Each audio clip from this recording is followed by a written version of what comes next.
दोस्तों नमस्कार। मैं अपने YouTube चैनल में आप सभी का स्वागत करती हूं। कर्मा गीत अच्छा लगेगा तो लाइक कीजिएगा, नए हैं मेरे चैनल पर तो सब्सक्राइब कीजिएगा और कमेंट में बताइएगा कैसा लगा मेरा गीत। प्लीज़ आप लोग सपोर्ट ज़रूर कीजिएगा मुझे।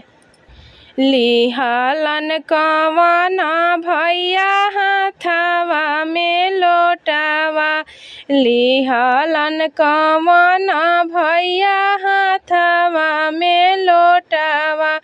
चला चला ये बहिनी गंगाया स्नानवा, चला चला ये बहिनी गंगाया स्नानवा।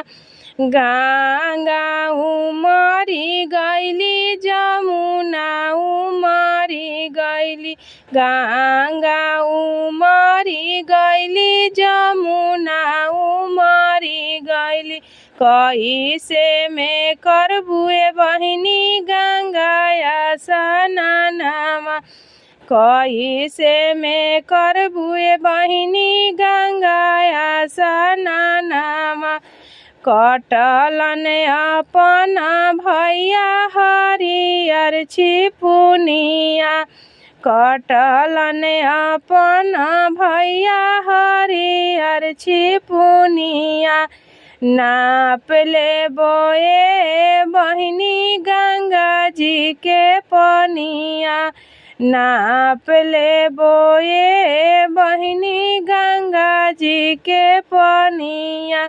जब भैया डललन गंगा में छिपुनिया, जब भैया डललन गंगा में छिपुनिया।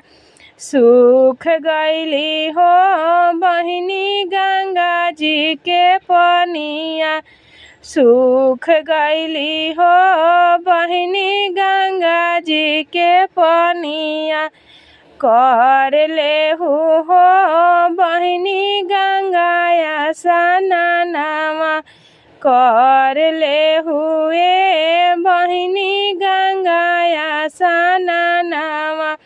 दीहा करम बाबा भैया के आशीषिया, दीहा करम बाबा भैया के आशीषिया।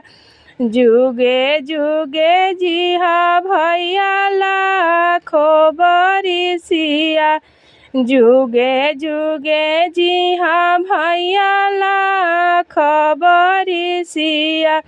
लिहालन कवना भैया हाथवा में लोटावा, लिहालन कवना भैया हाथवा में लोटावा।